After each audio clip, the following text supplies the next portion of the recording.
Buenos días, estamos en nuestra segunda sesión de la tesis de la semana. Vamos a platicar de las tesis que se publicaron la semana pasada, que creo dominó el tema de la adopción, de las familias homoparentales y los temas que se derivan de ahí. Creo, si están de acuerdo conmigo, que hay 3 puntos importantes en el estudio de las tesis que se publicaron.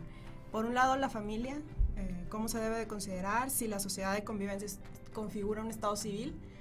Por otro lado, el interés superior del menor y cómo la Corte va determinando el alcance que tiene y cómo se debe de interpretar. Y en tercer punto, la igualdad y no discriminación. Creo que son los 3 puntos principales de los que vamos a platicar el día de hoy. Respecto al primero, que es el interés superior del menor, creo que la Corte hace un acercamiento respecto a interpretar y delimitar el concepto de interés superior del menor, porque por sí mismo es muy amplio. Okay. A lo largo de estos últimos 4 años ha venido reconociendo y delimitando su contenido en otras materias, tales como convivencia, el derecho que tienen los menores a intervenir en los juicios en los que se dirimen alguna cuestión que les vaya a afectar. Correcto. Las formalidades que se tienen que observar, los funcionarios judiciales cuando estén resolviendo un juicio en el que esté involucrado el menor. Okay. Y pues actualmente el más reciente, que es del viernes pasado, como lo dice la licenciada Edith, el de adopción. Entonces, si nos damos un poquito hacia atrás respecto a este concepto general, la Corte ha sostenido que, por ejemplo, en aras de proteger el interés superior del menor, todo menor tiene derecho a intervenir y emitir una opinión en los juicios en los que se dirimen sus controversias. Nuestra legislación en Nuevo León prevé un artículo que dice que cuando los menores tienen 12 años de edad, tienen el derecho y se les debe respetar su derecho a emitir una opinión. Los criterios de la Corte, para efecto de delimitar este concepto, lo que ha sostenido es que no se puede generalizar una edad por regla general de cuando un menor tiene que intervenir en emitir su opinión, que esto depende básicamente del grado de madurez del menor, y esto se define con exámenes psicológicos. Entonces podemos llegar a la conclusión que un menor de 5 años, si tiene la madurez, se le debe escuchar en un juicio. Por ejemplo, eso es respecto al derecho a emitir una opinión. Las formalidades judiciales que se deben de observar, te habla el protocolo de la Suprema Corte, de cuáles son las formalidades desde antes de la audiencia, durante la audiencia y después de la audiencia. Y es tan sencillo como que antes de la audiencia sean evaluados para ver si hay necesidad de que intervengan, porque el también darles intervención puede tener un efecto negativo en el juicio. Valorarlos psicológicamente, prepararlos, que las resoluciones tengan un idioma en el que sea accesible para ellos y que sea interpretado fácilmente. Durante el juicio es que estén acompañados a lo mejor por una psicóloga, un especialista, por el juez, por el MP y demás. O sea, les estoy resumiendo porque el punto central de esto es llegar a la adopción. Y, por ejemplo, en el tema de convivencia también se ha definido, en aras de limitar qué es el interés superior del menor. Nuestra legislación, por ejemplo, en Nuevo León establece que la convivencia está supeditada al cumplimiento de alimentos. Y los criterios de la Corte, interpretando este concepto de interés superior del menor, ha llegado a la conclusión que no necesariamente está supeditado al cumplimiento de alimentos, que puede haber casos que incluso hay un riesgo de que el niño no conviva de manera cotidiana con su papá, hay un riesgo de que tenga una afectación psicológica y emocional, y por ende están desaplicando este artículo de nuestra legislación. No supeditan la convivencia al haber cumplido con la obligación alimentaria. Exactamente. Okay, porque lo manejan que la convivencia y el trato cotidiano le generan un sentido de identidad y pertenencia al menor, por lo que de sí mismo contribuye a un sano crecimiento y desarrollo. O sea, es como un derecho del menor el tener contacto directo con su papá, independientemente de que si aporta o no aporta alimentos para la manutención. Entonces, este concepto de interés superior del menor es es una conceptualización que nos permite, que la Corte utiliza como uno de los elementos para definir qué elementos, para definir temas como la adopción entre parejas del mismo género, para definir otros temas periféricos al respecto. Sí, Así de es. hecho fue lo que sucedió con los criterios jurisprudencias que fueron publicadas la semana pasada, que es un caso de adopción en En el una estado sociedad de convivencia en el estado de Campeche. está Es una acción de inconstitucionalidad 8/2014, 2014. en la cual en la sociedad de convivencias, en esta entidad, se establecía que si se era integrante de una sociedad de convivencia que sí permite la unión de personas del mismo género, se supeditaba o se obstaculizaba la posibilidad de adoptar. de hecho te lo niega. O sea, te lo Se dice niega la posibilidad de expresamente. adoptar si formas parte de una sociedad de convivencia, pero la sociedad de convivencia es el único medio de unión legal reconocido para personas del mismo género, porque se encontraba excluido para el matrimonio tradicional como tal. Entonces, esto llega a la Suprema Corte, y la Suprema Corte, como consecuencia de la acción de consolidar, debate los temas que comentas, Abril, es decir, interés superior del menor, igualdad, adopción y la determinación de lo que es familia y lo que es matrimonio. Tocan todos los temas en un mismo momento, Misma sentencia, y en una misma sentencia, y lo van resolviendo. Ahora, entonces, me comentabas, Abril, para este tema específico, ¿qué significa entonces el interés superior del menor? ¿Qué significa el interés bajo la antecedente que has dado? ¿Y cómo tiene injerencia en este criterio, en esta el caso jurisprudencia? concreto de adopción significa que no importa, vaya, la Corte ha reconocido que hay diferentes tipos de familia y que todas son respetables y que son susceptibles de poder adoptar. Esto tiene importancia porque básicamente lo que te dice es que aquí lo importante es el bienestar del menor y no depende de si es una familia tradicional o homoparental. Mientras esté asegurado el Protegido bienestar el interés del menor. sí, es suficiente para que sea procedente la adopción.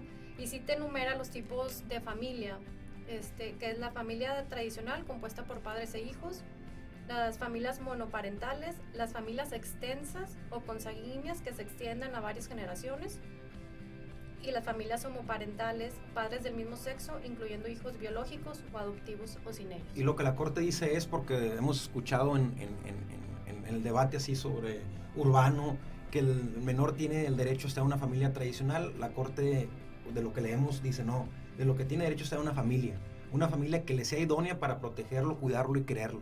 Se acabó. Y básicamente la familia tiene que tener como fines el que haya una armonía, brinde solidaridad, brinden protección, brinden amor al menor. Si eso está garantizado en alguno de estos tipos cuatro de familia, con independencia con su configuración, es suficiente, y la Corte entonces desestima por completo cualquier argumentación en el sentido que se requiere una familia tradicional como contenido del derecho del menor. Yo creo que va un poco más allá, porque establece que el menor tiene derecho a tener una familia o a formar parte de una familia. Entonces, no nada más estás violentando el derecho del adoptante a accesar al procedimiento de adopción, sino que también le estás negando al niño, claro, de su derecho de pertenecer a una familia. Entonces, yo creo que va todavía un poquito más allá al reconocerle ese derecho al niño. Es derecho de reconocer una familia, y creo que desestima la imposición de que es un derecho de estar en una familia de forma o configuración específica. Exacto. Como que la Corte se va al tema importante, es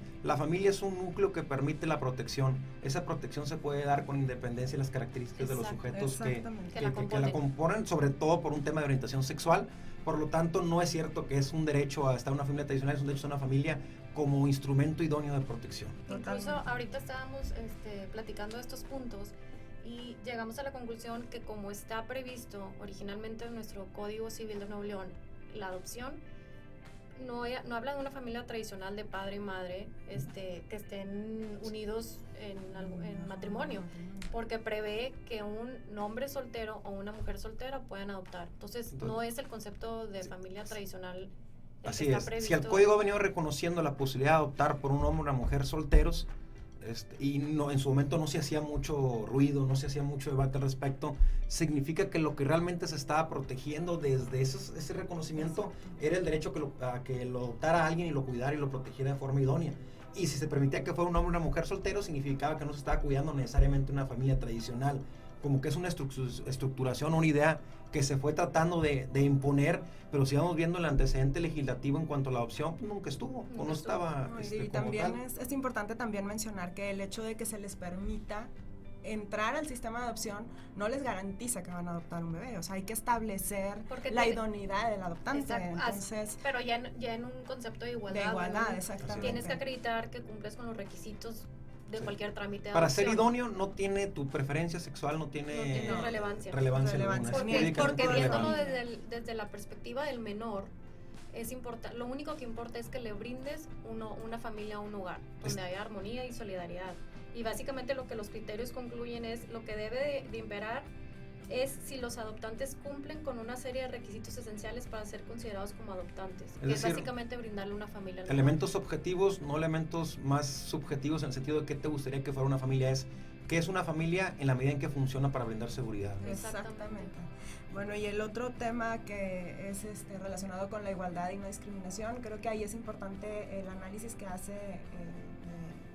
Y antes de pasar a eso, porque entonces decimos, el interés superior del menor ya se define, es poder ser parte o integrar una familia. El contenido, la definición de familia es no importa la preferencia sexual, porque la familia es un fenómeno jurídico que se puede desarrollar o desenvolver de formas muy, muy diversas. Aquí es importante recalcar que reconoce las familias extensas o consanguíneas, que son las que se integran por ascendientes, descendientes o incluso colateral. Correcto. Entonces decíamos, toca varios puntos, toca en un punto el tema del interés superior del menor, que es el que hemos estado tocando. El concepto de familia. El concepto de familia ha sido reconocido por la y Suprema lo toca Corte. de dos frentes. Es el derecho del menor a poder ser parte de una familia y es el derecho de los adoptantes de que siempre y cuando sean idóneos para adoptar puedan conformar también la familia, no como que dos polos que se unen y terminan de integrarse por un mismo fin, que es una unidad de protección, ayuda y respeto, ¿verdad? Entonces, y el otro tema que es un tema que regresa, que se ha tocado en otros temas, la Corte en múltiples ocasiones, es el tema de igualdad, y el debate en el concluye cumple con el principio de igualdad y no discriminación el que le impidas a personas del mismo género a adoptar, y es a lo que llega la Corte, haciendo referencia a nuestra Carta Magna, entendemos o dice, categoría sospechosa, su escrutinio es una de las jurisprudencias que se emite, y el primer artículo constitucional establece con claridad, queda prohibida toda discriminación motivada por origen étnico o nacional, el género, la edad, la discapacidad, la condición social, la condición de salud, la religión, las opiniones, las preferencias sexuales. Si vemos estas categorías sospechosas, que básicamente son supuestos en los que podemos caer, en los cuales se presume o que históricamente han estado en estados de desventaja, la edad y la preferencia sexual, cuando se les va a distinguir, es decir, como en este caso concreto, cuando se les va a establecer que no pueden adoptar, como sí pueden adoptar dos personas de una familia tradicional, entre comillas, cuando se va a hacer esta distinción, lo que dice la Corte tiene que hacerse un escrutinio estricto. ¿Qué significa? Tienes que entrar en un examen mucho más fuerte, mucho más complejo, mucho más comprobable, exigente, sobre todo yo creo que la palabra es mucho más exigente, un examen mucho más exigente, en el que determine que la medida, que es decir, la medida que implica que a estas personas que están en esta categoría sospechosa, o se sospecha que se les va a tratar un estado de desventaja, tienes que ser de forma sumamente estricta, justificar por qué les estás impidiendo, en este caso, adoptar. O por qué le estás impidiendo al menor puede ser dos frentes, bifrontal. ¿Por qué le impides al menor, aquel por la edad, o por qué le impides a la pareja, por su preferencia sexual, adoptar? ¿Cuál es la razón por la cual a ellos no les permite ser adoptado? Exacto. Adoptar como si le permitirías a alguien más. Y la Corte tiene un examen triple, que tiene que buscarse un objeto constitucionalmente importante, que la medida esté estrechamente vinculada con ese objeto y que de las opciones posibles sea la que menos restrinja a las personas que se encuentran en la categoría sospechosa, y en el caso concreto realmente no pasa ni el primer test. O sea, hay un trato desigual, sí lo hay. ¿Qué objeto constitucionalmente importante se está logrando al impedirles que las personas del mismo género no adopten? ¿Qué objeto constitucionalmente válido, protegible, peleable se tiene?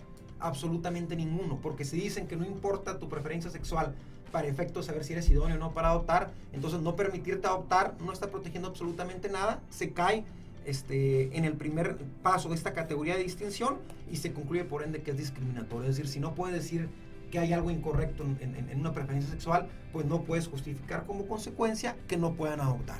Y yo creo que pues, la Corte de manera muy adecuada establece que pareciera ser que todos estos argumentos en el sentido de no poder adoptar como consecuencia de una preferencia sexual, pues en la medida en que no se tiene ninguna prueba científica convincente, ya que el que afirma tiene que probar, no hay por qué permitirles o quitarles la posibilidad de adoptar, y también te lo dicen, o sea, te dicen para el adoptante, y tampoco hay que quitarle la posibilidad al menor que entre en un vínculo, en una relación de adopción con personas que ya previamente se acreditó que son idóneos para cuidarlo, protegerlo y quererlo como tal.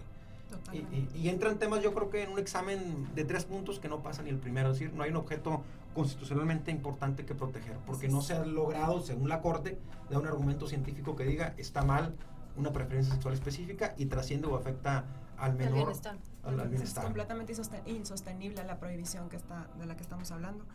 Creo que la Corte está utilizando criterios que ya había establecido en el estudio de otras situaciones y las ha estado como acoplando al tema de la adopción. A mí me parece un buen resultado, creo que sirve en los 3 conceptos de los que hablamos. Son al final del día estos criterios que van en una línea muy clara de la Corte que la Corte ha establecido. Es lo natural y parecía ser, o podemos inclusive afirmar que de ahí no se va a modificar. Ya no es un tema de configuración de Corte, es un tema de derechos humanos que no es tanto así un tema de cómputo o de no cuántos es un tema de preferencia o de qué opines tú, a quién apoyes tú, es un tema constitucional, es un tema de derechos humanos, es tanto un del tema niño como de los claro. Y la Corte yo creo que fue muy clara al respecto.